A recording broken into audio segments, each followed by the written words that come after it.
at drilling down each of the themes associated with the Columbus 2050 initiative. That initiative is a focus on how will we live, work, and play 40 years from now, 2050. And now we're really looking in this program with building construction, sustainable development, and the broader issues of how we can do the built environment more efficiently, more effectively, particularly in these tough economic times that we have now, and without a whole lot of promise towards the future that's going to be appreciably better.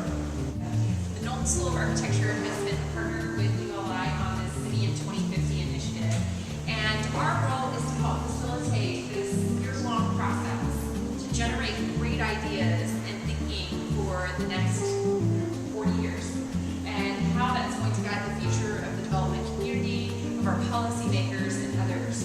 And what's going to happen is in these breakout sessions, we're getting your wonderful ideas because you're fantastic experts and know a lot of stuff. So we hope to use your brains today.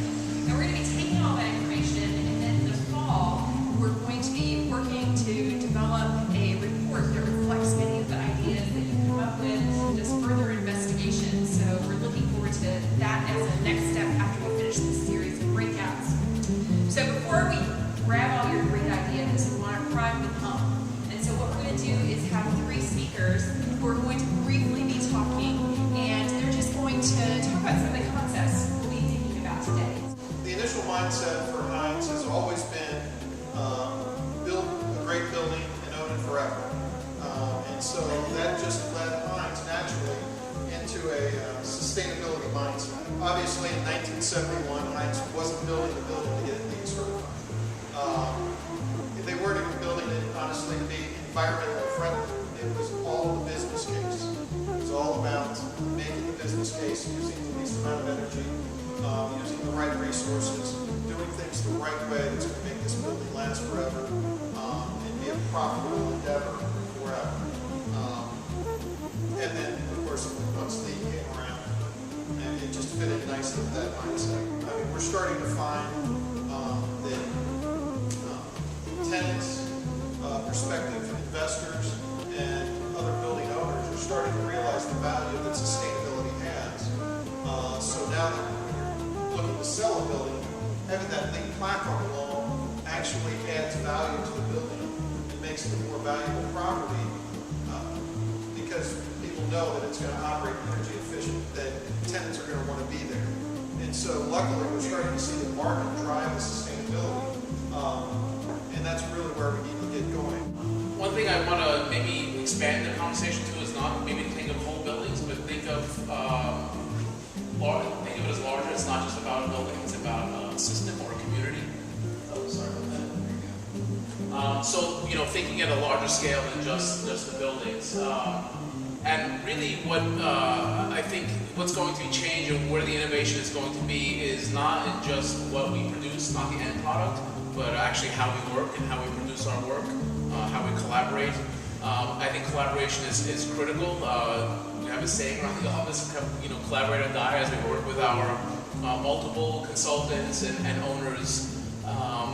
That's going to be the way that we get there in terms of innovative design approach. Developers, designers, contractors all have to work together from very early sort of onset to the end.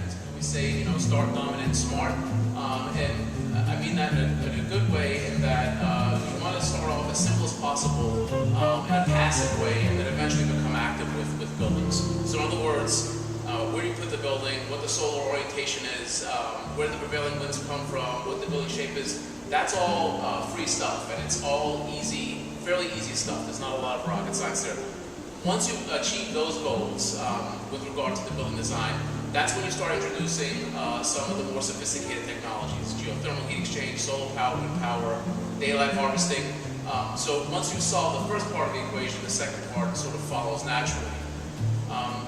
One of the areas that we've sort of been focusing on with regard to design is attempting a lot of simulation with the idea that the more we understand up front, the less is left to guess later on, and so we can develop some really sophisticated energy models that are pretty much on target as the building design evolves. We're working with a software called Ecotect through Revit, which is a BIM program, simulate the activity of the sun over the course of the day and its impact on the building, not just in terms of sun angles, but in terms of intensity.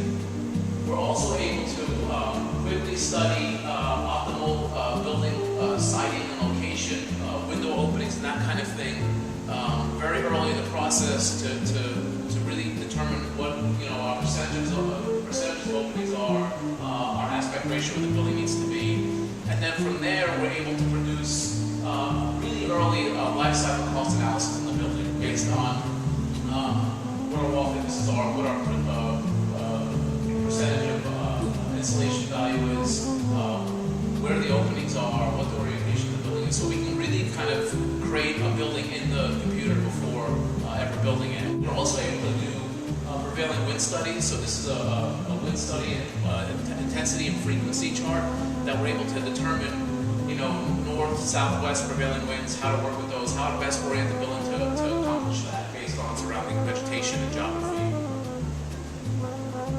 And then we're also, I love this image, beyond just the science of it, I just love it as an image, but this is basically an airflow diagram through the building, so it helps us determine optimal locations for natural ventilation throughout the building.